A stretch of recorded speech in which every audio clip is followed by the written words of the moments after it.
What's shaking? Hey, I'm Rick Jordan. Today, we're going all in. There we go. Hey, how we doing? What's shaking, man? How you doing? How you doing, brother? Good. Good. How's Thank life? you for having me. Yeah, thanks for being on. Absolutely amazing, man. How about you? I'm doing good, man. Doing good. Good. It's a batching day. I appreciate you being part of it, dude. Oh, of course. Yeah, absolutely, man. I'm excited. Yeah, we'll have a good time for sure. Cool. I love what you got going on in the background there. That's fantastic. Thank you, man. Thank you. I got all Yeah. little studio here. Yeah, right on. I can see that. Looks like that's where you do your show, yeah?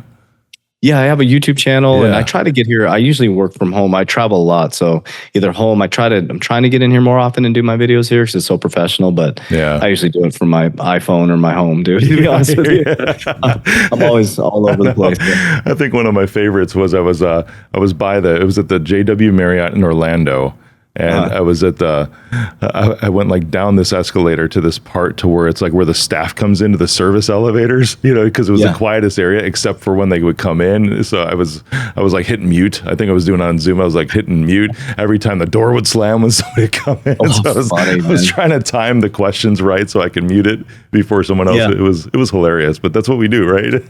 Yeah, it's a wild world. It's been since 2000. The pandemic changed our whole business model. We have so I'm inside. We have a corporate office. So we have like a conference room. We have a gym, meditation center, and we got shut down during COVID, and it pissed me off so much. I'm like, we lost like 78% of revenue, so we went completely online, and the rest is history, man. So it took us worldwide. With like the pandemic worked out for us. So it was like, holy shit! I got so pissed off. I was like, screw these people. So then we just took our content. TikTok is what's blew us up, man. That's awesome, dude. Believe it or not, man, my daughter got us on TikTok, and it was like, holy shit! We went completely. I mean, we had been posting. We posted 35,000 times by 2020 without any virality, and one video, man, hit on TikTok, and it was like, wow, that's incredible. Yeah. By the way, I think we already started the show. No official intro or anything like that, but we already recorded. That's good info. But for everyone listening now, this is a good way to start. I love it when this happens because it's like we meet and then it's like, man, this is it's kindred spirits right away. Yes. It's awesome, brother. But we'll dive into that too because John Vasquez, Coach JV. Yeah, that's who we've got here today. And this is, your bio is amazing, dude. It's you wrote a book in 2006, right? The book called The Secret. No, you didn't. You woke up and read that. I wish I wrote The Secret. Yeah, no kidding. I'm like, wait a second. I know that book. It's over my shoulder right here. Yeah, I see it up there now.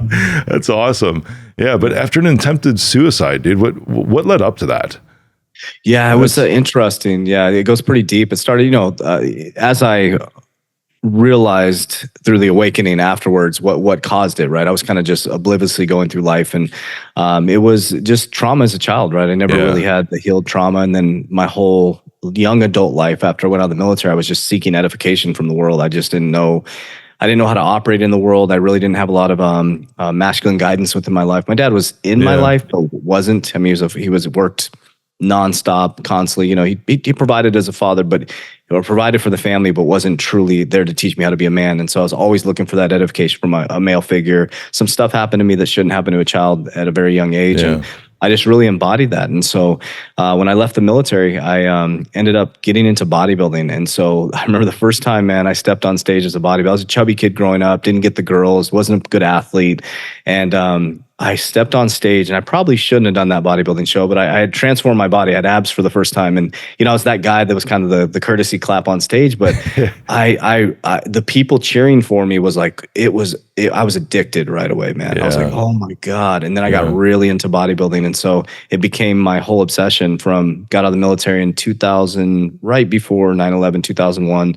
And then I got obsessed with bodybuilding. And so it was very healthy at first because I was, changing my body, fitness, mindset. Yeah. I just had very low self-esteem, extremely low self-esteem. And then I had a leg injury. Feeling that at that point, right? With the applause and everything. Oh my God. Yeah. Feeling it was, it first? It was like, I'd never, been a good athlete. So I'd never had that. And, my father was really into sports, and I tried every sport and I just wasn't good. So I just felt like a failure. Right. And so, I had a leg injury. So before a bodybuilding show, and I ended up going to a doctor, and he prescribed me Vicodin. And I was a clean cut dude, never took really any drugs or anything like that.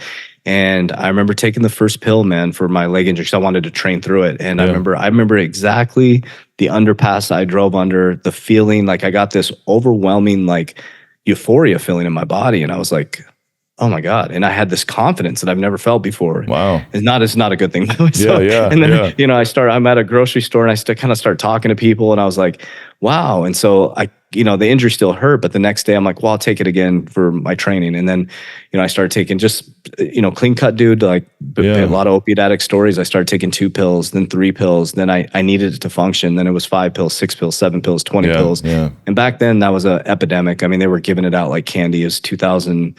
I think I started back in 2000, late 2003 going into 2004. And it was an epidemic. I mean, you could get them from Canada, you could get them. So my doctor stopped prescribing them to me. So I found another doctor. You could just pay them under the table. And I just became a junkie, a full-blown junkie, man. I was running a bodybuilding company at the time. And that actually helped your lifting? It didn't? No, it did. Yeah, I mean, I became a mess. I was a complete disaster. I mean, in the beginning, I still was doing pretty well. Yeah. But by 2006 is when the demise really started. What happened is I was a functional opiate addict. I was taking, up to 20 pills a day, functioning, running my company. And people like that, like 20 Vikes during the day and then, a couple of Ambien at night to bring you back down. Exactly what I was doing. The problem was, though, is that I started to hang around with different crowds because I was changing my frequency. I was, buying opiates on the black market. Yeah. So I started to access other drugs and it just like a clean cut dude to a full blown junkie. And I ended up taking an injectable painkiller called Nubane, and that was the demise. I became extremely addicted, forgot I even was running a company. My 3-year-old daughter was, I'm just going to be fully transparent. I was a shitty father, man. My daughter was in her diaper all day, just shit in her diaper. I remember mom picked her up and I just became a complete, I don't know how to say this. Like I'm trying not to get emotional talking about it, but in 2006, it spiraled. Yeah. In July 2006, I had, plenty of money in my bank account, but by December 18, 2006, my bank account was empty and I went to Walmart to go Christmas shopping on December 18th for my daughter. And by this time I'm buying hundreds of dollars worth of drugs a day. And I swiped my debit card, it declined. So I swiped my credit card, it declined. I swiped my business card, it declined. I swiped every card, and lady's like, we can't keep swiping. So I go to the bank, and I'd never overdrafted my account in my life. And they turned the banker had turned the screen to me, and it was red. And he's like, everything's overdrafted, man. He's like, you have no money. And I'm like, what? And it kind of like I was in such a fog for such a long time. I was like, what do you mean? And the manager's like, you're broke. And I'm like, and all these voices started coming in my head, like the gig is over, dude. Like it's your lie is over, the money is gone. And all that insecurity came back and everything. And I went to my office. I had a company inside of a gym, and so I went into the office and I just loaded as much as I could into as many syringes as I could. It was an injectable painkiller, and first time I'd ever prayed or had access to spirituality ever. I never was introduced to God or Jesus Christ or anything like any type of spirituality growing up. I was raised Catholic, but went to church for Easter and, funerals. And I knelt down and prayed to God. I was like, dear God, please forgive me. This is not how I wanted it to end up. And I just kept, syringe, boom, I'd throw it. And I set up a mattress so my parents wouldn't find me laying on the ground. Yeah. And that's all I remember. And then I woke up. That's where the secret comes in. My phone was ringing. If you remember the Razor flip phones, they had the little screen on the front of them. And so that distinct ring, and I was like, and this is so wild about thoughts becoming things, because I opened my eyes and I'm like, I'm not dead. And I was like, the first thought was, I can't even kill myself correctly. That was my first thought. Wow. And so I said mom on it. I pick it up. She had no idea that I attempted suicide. She had no idea that it woke me up from this. It was 48 hours later. Opened the phone, and my mom's a very classy lady. And she's like, I don't know what the F is going on with you. She never cusses or anything. She's like, I don't know what the F is going on with you, but you need to read a book called The Secret. Your grandma just read it. So I went and got that book, that actually specific book. And I went and read the book, and I'm like, oh my God, I created all of this. Nobody did. People did things to me in the physical, but I decided to adopt that as my identity. Yeah. And that was my thoughts, my everyday, I'm not worth it. I'm not worthy. And so here I am, broke now, can't even take care of my 3-year-old daughter, getting evicted from my apartment, drug addict, couldn't even kill myself correctly. I'm like, well, wait a minute. So what if I just, I mean, I'm at the bottom. There's no other way to go. I couldn't even kill myself. And so I was like, what if I just reframe my thoughts? And so I started doing, I am affirmations. I am powerful. I am strong. I am worthy. I am abundant. I kept repeating it. You know, I went through Those are tough the first time, right? Brutal, man, dude. Brutal. And then I was, and also I'm coming off the drugs. And so I'm coming off and I shouldn't have done this. I went to my apartment. I was getting evicted, had nothing left in there. Puked for about a week straight. Started getting some hydration going. And then I started to do this thing where I would, I close my eyes when I say it 'cause it's hard for me not to get emotional, but I would put my hands on the sink and I would open my eyes and look in my eyes and I would say it I would look into my eyes and say it. And about a week and a half in, I started to believe it. I'm like, oh my God. And I would start to smile at myself in the mirror. And I'm like, I am powerful. I am strong. Just like I'm smiling now makes me smile. I am worthy. I'm abundant. And then about 2 weeks later, I started, I woke up one day and I'm like, I feel normal. I feel as I didn't remember what it felt like to feel normal, like a normal person. And so I remember walking outside. I went for a walk, man. And I had been so not connected to my body my whole beginning of my life up into 31 years old. And that I had never noticed the world. And I was walking and I saw a flower. And I'm like, that's a pretty flower. And I was like, did I just say that's a pretty flower? And I was like, I did it. Where'd my manhood go? Yeah. And I went and sat down at this place called Val Vista Lakes. And I went and sat in the grass and I started using my imagination. There's big lake houses. And I'm like, I would picture me and my daughter barbecuing. I'd picture like getting on the lake boat and I would do all this stuff. And then my life just started to change, one opportunity after another, man. It was just like, and I started to see the change. But from that point on, it was kind of like, it was like I had forgiven my own past. And that's why I call myself JV. John Vasquez died in my mind. And a new person was born, which was JV.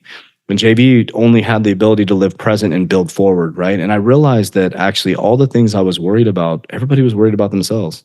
Nobody was really, you're not that special, right? That's what you ended up realizing. Yeah, for sure. Yeah. Or we are all special in our own way. And that, and I'm worried about me. You're worried about you. Yeah. I'm worried about my family. We're all, great gifts from God. And, it's been this journey for 17 years and here we are now, man. Dude, I love it. And there's a lot in between that, but So. I love when you, I love every bit of your story. The only thing I don't love is when you hold back the emotion, and you're like, I'm going to get emotional right here. And it's I love you because you're like already like everybody is captivated for real. I am. I know that everybody is captivated because I am. And it's, God, you can just see it like in your eyes too, man. That's the thing. I mean, most are listening on audio, but it's like, I'm looking right at you and it's just incredible.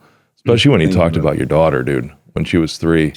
Saved my life, man. She saved my life. She's a beautiful 19-year-old girl turning 20 now. She's awesome. And it's interesting because it's like for anybody who, for anybody that's suffering with addiction or like, I was not a good father to her from birth to about 4 years old. And that's the most essential time for a child, their brain development, right?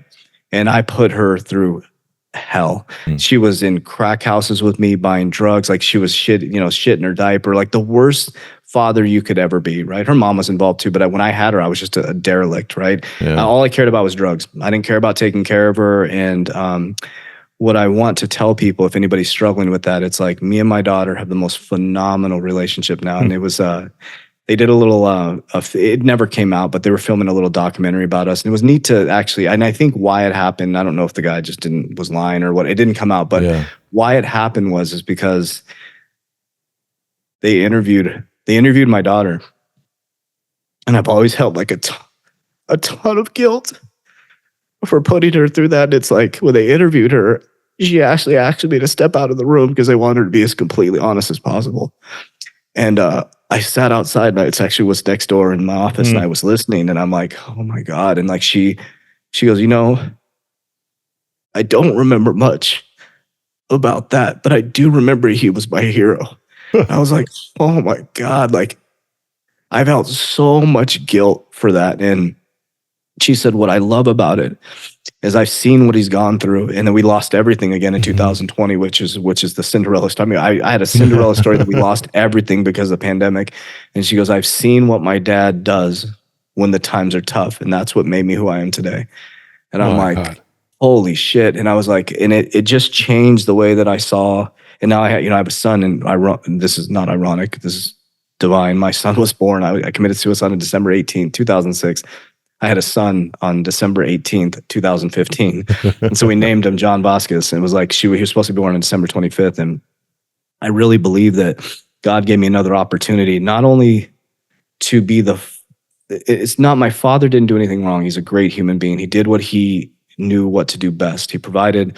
I just never had a loving relationship with him. So I know that God presented me because God saw that I went through the healing process, and he said he gave me a son and a beautiful daughter that now I can do the opposite, right? Complete. And I always say even though I don't have a great relationship with my father, I call him my greatest shaman ever, because he has made me a great father, because I do the opposite of everything he did. You know, I look my kids in the eyes every day. I love you. I appreciate you. You're powerful. You're strong. And my son, I spoke affirmations into him in the womb all the way to now. He's just like this. He's a monster, man. I was just telling somebody this morning before I came out here, I had him for a little bit.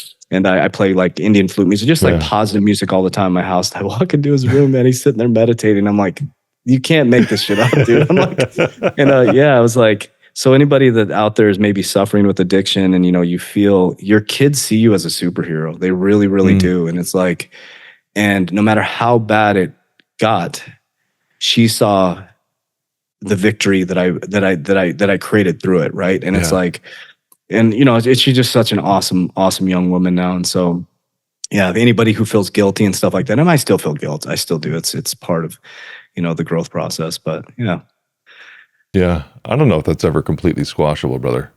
Yeah, it's part of your. It becomes part of your almost your story and your identity, right? And it's like, but I also make sure that I talk good to myself, though, that I am a good father, that I'm healed now.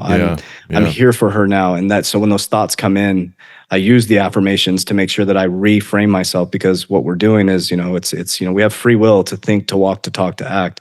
And the thoughts that we're currently experiencing now is the future of tomorrow. There's a delay process, right? How I'm feeling today is going to be my Saturday and my Sunday. And the decisions I make today is my Saturday and my Sunday. And that's the beautiful thing about life. The sun's going to come up. The sun came up the next day after I committed suicide, which proved to me that, and I call it Jesus Christ, the sun came back up, and it was like, okay, holy shit, I get another chance. And every day we all get another chance. And it's cool. This weekend is Easter, right?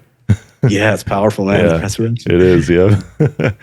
I had doing another show today, like, oh yeah, do you celebrate? I'm like, well, I don't know. I don't know if it's a celebration thing. I just think it's more of a truth thing. Truth. Jesus Christ is so real to me, man. So God and Jesus Christ, just in I love talking about this. This is that's why I built my own companies, because in corporate America, I couldn't talk about politics or God. Yeah, right on. And I built companies, you can talk about whatever the hell you want, man. But it's like, to me, Christ is so, like, people ask me, well, how did you become so successful? I say, Christ. And like, well, explain that. It's really tapping in and tuning into Jesus Christ is the greatest representation of belief, right? He took undisciplined people and made them disciplined. Yeah. That's what disciples Carpenters, fishermen.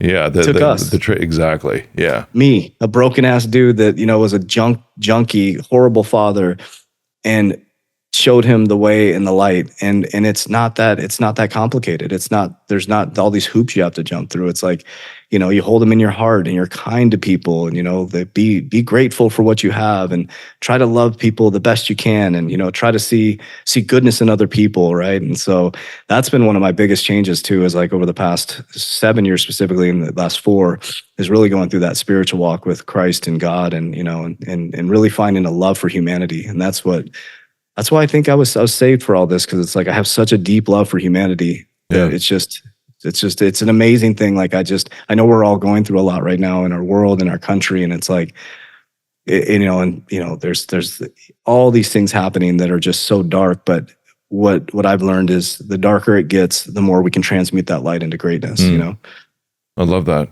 It's interesting because it's. As I age, right, and as I get more deep into myself and into God, my compassion for everybody else, and my love for everybody else increases. Yes, and I've always been patient, man. And I can see that that's the same with you for everyone else. But I mean, there's always days where you're like, really, dude, whoever you are, you had to pull that. Yes, But then it's like, go ahead, yeah. I just wanted to, so I did, Yeah. I have, there's a gentleman that, he's a great, spiritual coach that I really honor. And, I'm constantly like, when I realized I know nothing, I became the smartest man in the world. And I realized I had everything. Yeah. I got everything I needed. Right. And so I'm just a student of life, and we're out in the forest one day, and we're just talking and like hiking. And I said, I might just stop. And I said, who is God, man? Like, who is God? Yeah. And he said, cause I'm on this path to just find, just to find myself, not to find God, because I know God is all things and anything. He said, well, let me ask you a question. He said, I'm not going to tell you who I think God is, but let me ask you a question.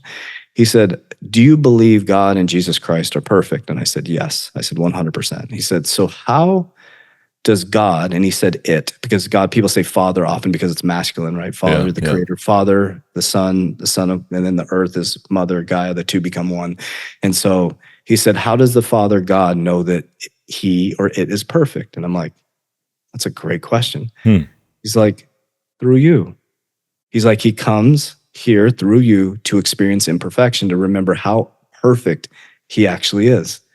And he's like, so imagine a world. He said, you don't have to believe this, but imagine a world that everybody you look, including me in the eyes right now, that I am made in the likeness and image of God. And he said, if you saw God face to face, how would you treat God? I was like, oh my God. I was like, wow. He said, just adopt that and you'll be close to God. He's like, what if you're talking to God and I'm talking to God, and we're all God experiencing imperfection? And at any point we have free will to make a decision. We can think, we can walk, we can talk, and we can control our emotions. Yeah. Right. But this whole ecosystem that's been created, whether it's the devil being the prince of earth, whatever it is, or for me, let me just speak from my personal experience, like my own awakening process, like something within the physical world made me believe I wasn't worthy, which pushed me deep in the left hemisphere of the brain, which was facts, figures, numbers, logic. Yeah. But I became illogical and started to speak goodness into myself, which, what is that, right? And then I started operating the right hemisphere of my brain. I started to create different things. And now I operate in the right hemisphere of the brain, which is creation, intuition, which brings things into 3D form. So when I realized my power in my thought, my power in being able to control my actions, and most of all my emotions through the process of creation, because in the process of creation, there must be density for things to come into form, right? So the two become one. You have a child that's exciting. Hey, we're pregnant. We're having a baby. And then the mother has to go through this crazy birthing process. It's violent, a violent process to the baby to come into form, right? And that's how creation works.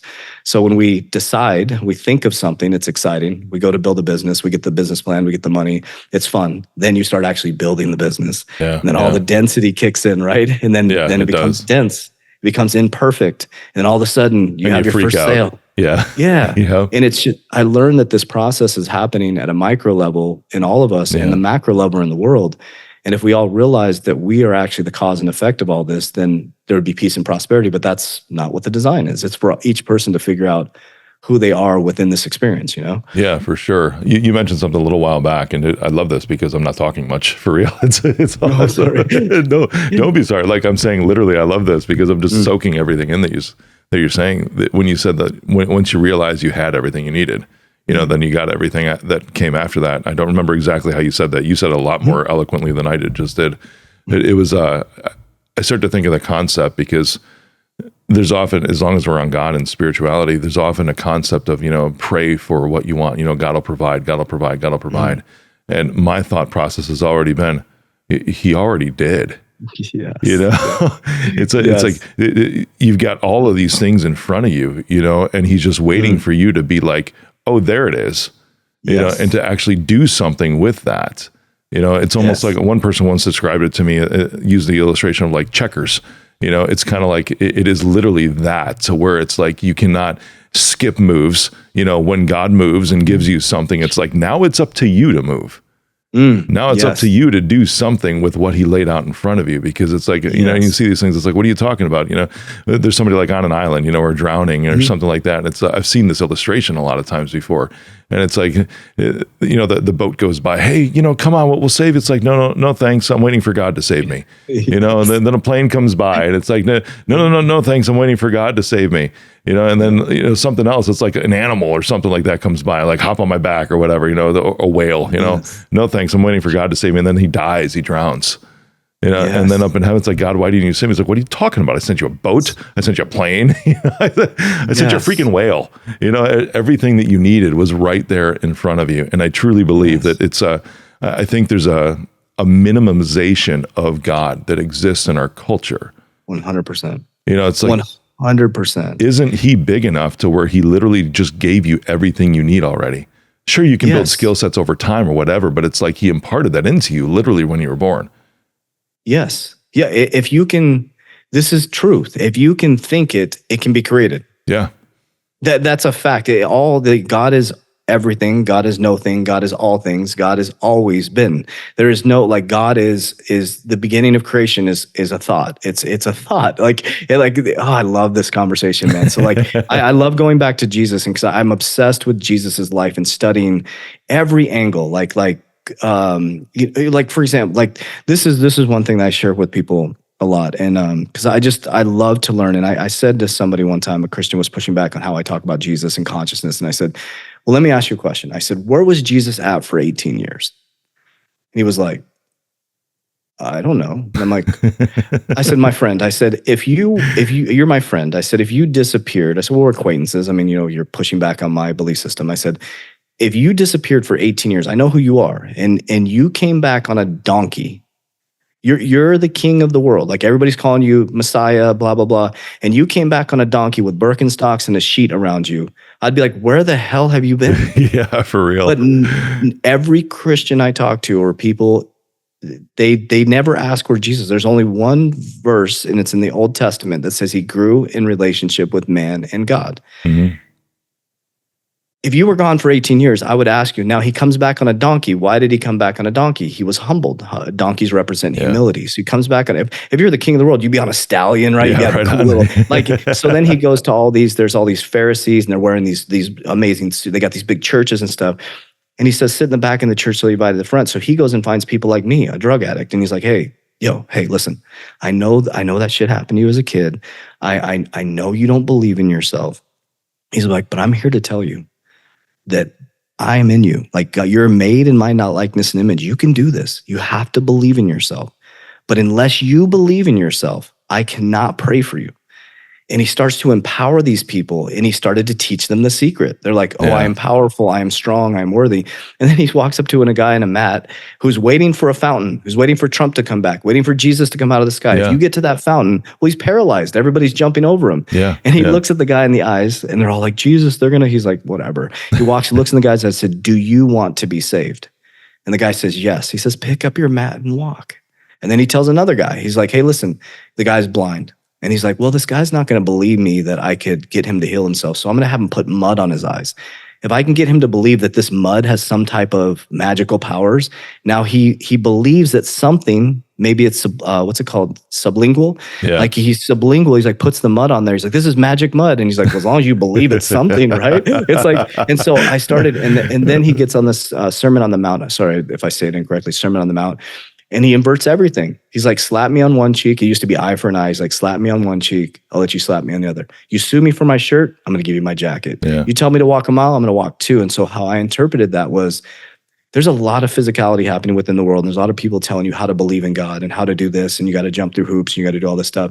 And Jesus is like, dude, let all that physical go. He's like, to get in the kingdom of heaven is to be like these lowly children. I'm like, what does that mean?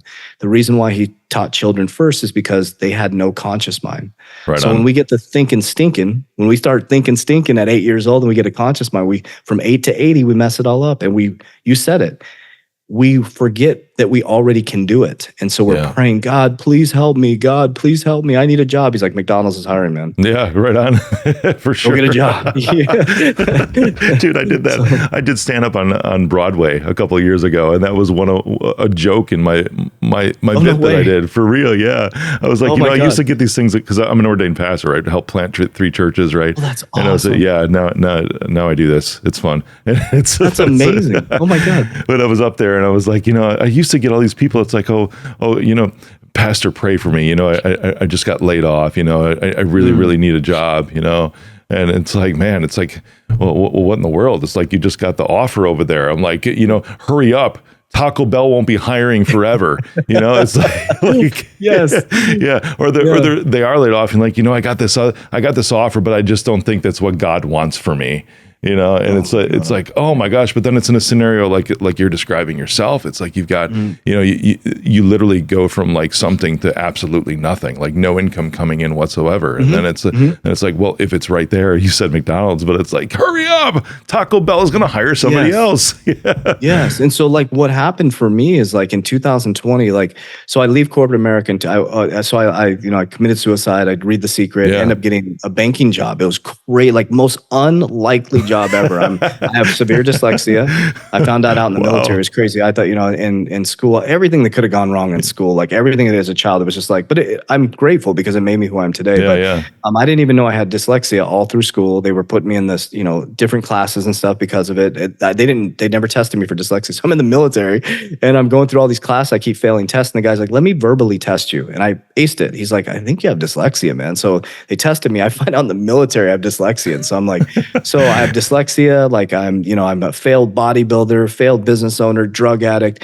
And because of The Secret or belief in myself, the guy that helped me get through this, he calls me up one day and he's like, hey, I want you to interview for this job. And I'm like, I will clean the toilets, dude. I don't care. I need to pay the rent.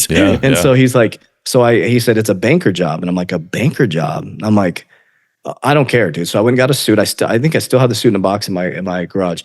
And I bought it at a Goodwill, like a thrift store. I had no money at this point, like 50 cents. I buy this suit and I show up this oversized suit. And this lady, Lori Schmidt, interviewed me. I love this lady for the rest of my life. And I'm interviewing with her and I'm like, I keep thinking about my daughter. I'm doing the affirmations. I'm like, okay, we're going to get an apartment and a house. And I meet with her and I go through the process. And at the end of the interview, I said, Lori, I don't remember exactly what I said, but I was like, if you hire me, I promise you, I will be the best employee you've ever brought on board. So I leave and I'm like, there's no way. I mean, there was people interviewing, they're banker. It's a banker job. And so she calls me 15 minutes later and she says, hey, Lori, my heart drops. And she's like, hey, we're going to hire you. And I said, really? And I said, what, am I going to clean the toilets? Like, what? She's like, we're going to hire you as a banker. She said, we can train you. She said something powerful. She said, we like your energy. And I was like, oh, that's weird.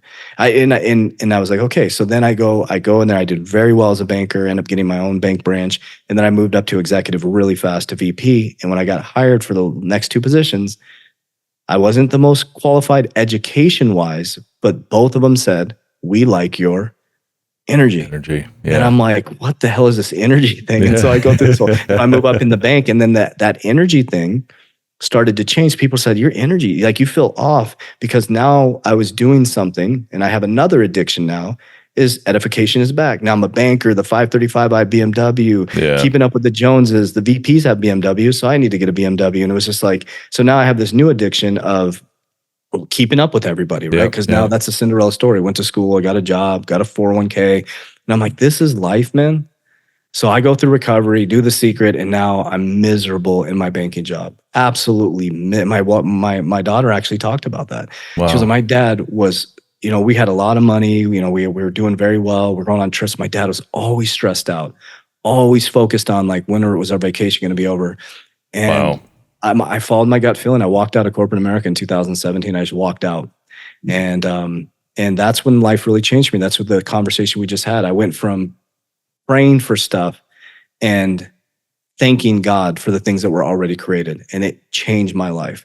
It was like, it's because every day I do this. My son does, my daughter's like, thank you, God, so much for our $1 billion ecosystem.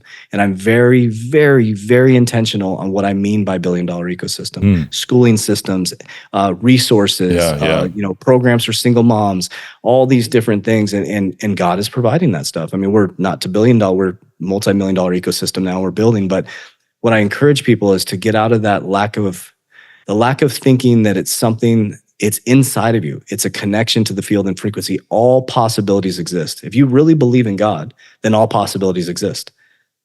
They all exist. Wow. You just have to connect to it. That's so freaking powerful, man. I mean, we could probably even go off even on like the physicality of that too, how thoughts connect to your muscles and everything else. It's like, I see, I know that. It was, I watched a documentary in 2013 called Fat, Sick, and Nearly Dead. And it's probably still on Netflix, and it was this dude who started juicing, but it was more not so much that he just started juicing. He just started understanding and started thinking the thoughts, exactly what you're saying. It's like, this is going to be what gets me healthy. It's going to cure my liver problems. It's going to cure my kidney problems. It's going to allow me to be of a healthy weight, and I was very overweight at the time. I was 80 pounds heavier than what I am right now. And in that process, I looked at that, I'm like, huh. And then this dude walked down the hall at a movie theater. I love this. And it's like, he just looked at me. He's like, "What's up, chubby?" I was like, whoa. Yeah, I was like, I didn't know him, not at all. Oh my God. Yeah, so I go and I'm like, I was kind of flabbergasted. I love that word. That's one of my favorite words on the planet, by the way. It's a great flabbergasted. Yeah. But it was that, and it's like when I started to do that, I lost the weight. But then when I said, I really didn't put on the muscle mass that I have now until a couple years ago. But I started recognizing in my workouts when I would lift that because I used to, dude. Even like this, right? MacBook. Right. I used to have my MacBook open while I was working out. I used to have my phone open while I was working out. It's like, I can catch up on a couple emails, I can get this done, in the rest sets in between, but when I started to see the progress is when I just focused, literally with my mind, focused on the exact muscle group that I was working. And I was like, oh my goodness. Even in that, it's like the power of thought goes into literally your body. Imagine the power of thought, like you're talking about, that can go into every aspect of your life. Yes. And I love that we ended up talking about God and Jesus Christ today, because for everybody that doesn't believe or is on the fence, if they're a persuadable, whatever it is, it's like, fine. If you don't want to, that's all good. But understand, which I do, is that there's still this stuff like quantum energy that exists. And I fully believe that, we believe in God Almighty that actually created that, right? Yes. Literally, that energy thing that you're talking about, it's an energy exchange that happens between two people. Yes, yes. That's so, we'll go deeper into, this is what I believe Jesus was teaching. And people get upset at me when I talk about this stuff, but he comes back, and I have a logical circuit in my brain. I don't know if it's dyslexia, but my brain looks at logic, and I read the Bible as a living organism, not a history book. I read the Bible as a living organism, and the deeper I go and the more I spend time with God and build a relationship with God, I now communicate with God. I'm sorry about that. Sorry about that. That's right. When you said God, it was perfect. I know, it's crazy. I now communicate with God. And what I mean by that is, I'm not a God, but I'm having a conversation with my Father. Yeah. And I can stop for a moment. And I say, when this is church, when two or more are gathered. And so the studies that I'm doing of Jesus, and he was gone for 18 years. He comes back and he's like, wait a minute, something's not right here. We're not teaching relationship. There's something not right here. All these people are chasing this esoteric thing outside of themselves. Yeah. Right. They think it's this outside in effect when it's from the inside out. Right. And then they start talking about, there's so many things. And, you're being an ordained pastor, I would love to get coaching around this. I've been studying Moses. Goes to a burning bush. He goes up and to the right, and he didn't see God face to face. Somebody corrected me on, he saw God's back or something, but he got pretty close to God, right? Yeah. And right when he gets to God, what does he say? Tells him everything wrong with him. I have a speech impediment. I have a limp, blah, blah, blah. And God's like, we're not playing this game. Right on. Yeah. He's like, from here on out, I am in the Bible, the great I am. And that goes into the secret. Yeah. So Moses comes down, he turns a snake into a staff, right? It's like, interesting. He turns a snake into a staff. Now he has confidence. His spine is taut. Yep. Then he comes down. He goes to the slaves. He flees them from the Israelites. They go to the Red Sea. They part the Red Sea, and they're all excited, and they're free. And then they go into the desert, and they lose faith, just like us. They lose faith. And what does God do? He sends snakes again to bite them. But in the Bible, it says, take the snake, put it on the cross, and bronze it, and face that. Yeah. That's you're creating that. It's your thoughts, your behaviors, your actions. Put it on the cross and bronze it. Nobody's coming to save you. Then they're fishing in a boat, right? They're fishing in a boat. Jesus is standing on the water. Freaking beast. It's amazing, man. He's floating on the water, right? And these guys are fishing on the left side of the boat. They're fishing on the left side of the boat. And he's like, cast your nets to the right. So Yeah. they throw it to the right and they catch 153 fish. 1 plus 5 plus 3 is 9. Yeah. Right. And the number 9 keeps coming up over and over again in the Bible. And they catch a bunch of fish, which is wisdom. And underneath the ocean is this big, deep subconscious mind. So they're bringing the wisdom to the surface. And then he tells, I don't remember, was it Jacob, one of them to come out onto the water. And Peter. he starts to get, was it Peter? Sorry, Yeah, Peter. Yeah. So he comes out in the water and he gets scared, loses faith, and starts falling down. And all the subconscious mind programming comes up, all his fears and anxiety. Jesus like, no, rise above that. You're in the right hemisphere now. You're like the children. Be creative. Believe in yourself. And then Peter or Jacob sees God face to face. Yeah. He calls it pineal. He falls asleep on a rock. He looks at it. There's a ladder going up and down to God. And it's like, so I started to, like, instead of arguing with people, I'm like, I'm just going to apply these teachings to my life. Yeah. I'm going to apply praying in my closet. I pray on Twitter as well. But my thought process around that is like, well, if Jacob calls it pineal, right? The pineal gland activates. So I looked, well, how does a pineal gland work? When you're in darkness, your pineal gland activates. Your pineal gland is your thoughts. Like, so when you're thinking, when your pineal gland is activated, when I open my eyes, that's the reality that I'm facing, like The Secret. So I'm like, so when I'm alone in my thoughts, I should be raising my frequency, because 95% of the time we're unconsciously walking through life, and only 5% of the time we are actually imagining and creating, right? Yeah, it's insane, isn't it? Right. I think your conscious mind can handle only like 30 data points, but your subconscious mind, your unconscious mind can handle, exactly. It is exponential beyond that. You know, it's into the tens of thousands from what I've seen. Yes. At the same time, instantly. Yeah. Instantly. So what? Yes, I love it. So they're pulling the fish to the surface, which is wisdom. It's like, oh wait, it's all inside of me. Okay, I can do this, and it gets so convoluted. Like, you know, we have war over religion and war over God and war over this, and it's like, I really believe that Jesus was like, yeah, guys, it's about relationship. It's about a relationship with your Father. And then, right, I think it was, you know, soon before he was crucified, and then he goes to pray to God, and he's like, and I don't remember the exact prayer, but he's like, why? Help me, Father. He's like, kind of goes from that belief to begging, like the person looking for a job, and God stops talking to him. Yep. God's like, who are you talking to? Like, that's not me. Then the devil pops up on his right side. On his right side. So for me, I'm like, okay, so if I take the Bible as a living organism, so when I start begging God, God's like, I don't deal with beggars. We don't do that. I'm the great I am. Like you're that's not me. You're talking to the devil. The devil's the prince of the earth. So if you're not going to believe in yourself, you're going to hang out with your lower carnal mind, which is the devil. If you want to do that, you have free will to do that. But I'm over here. Like I'm in the creative state of mind. I believe in you. I freaking love you with all my heart. I'm never going to forsake you. JV, I was in the crack house with you with your daughter. I never forsaked you. You forsaked me. You took free will to move. I was always with you. I was sitting right next to you the whole time. And the prodigal son. And so I started to apply these actual stories to my life. Because here's what happened to me as I went to a church, and I was in a Bible study, and I have pretty bad dyslexia, really bad dyslexia. And so I'm not a theologian. I couldn't memorize the verses like they did. And so we'd go to this Bible study, and these gentlemen, I watch how people live their life. That's how I determine whether you're a Christian or not, right? So I would, you know, they were really good. They could spike Bible verses. You know, they would be on stage speaking. I'm like, and I was kind of enthralled by that because I was trying to learn about Christ.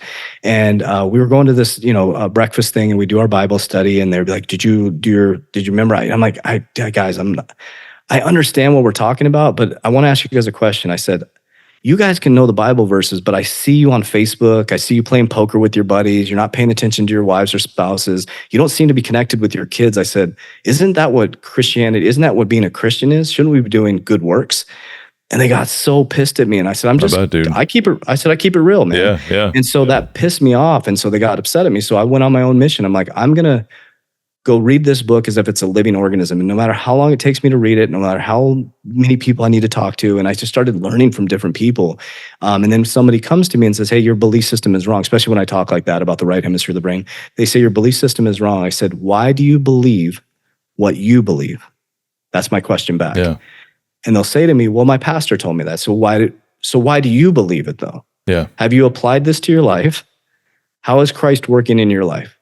And the answer is usually like, wow, I never thought about that. I'm like, you should start thinking about it. We should all start thinking. We should all start thinking again. Right? Yeah. If we all started thinking, because, like we got the craziest presidential election coming up in human history. It's like, and everybody's waiting for a savior to come back. Everybody's waiting for Jesus to come out of the sky or Trump to come and save them. And it's like, dude, I laugh. I look at the choices and I just let it.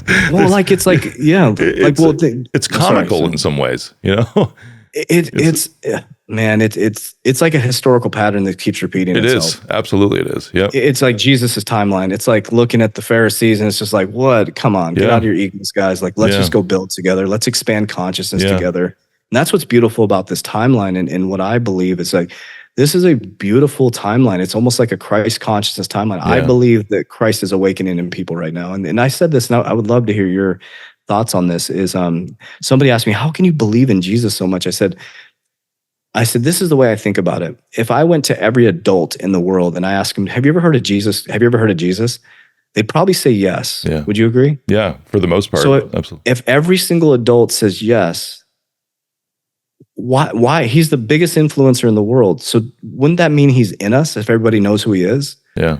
Like, how could somebody know one person? Like, he's the number one influencer in the world. It's not Charlie DeMaio on TikTok. It's not The Rock. It's Jesus Christ. Whether you hate him or love him, you know him. He's undefeated. Yeah. He is undefeated. They killed him and we still can't keep him out of our mouth. He's the top G, man. Yeah, for real. So. Right on, my man. It's my mind went to, it's like you said, like he's the number one influencer. The Bible is literally like the number one bookseller every single year too.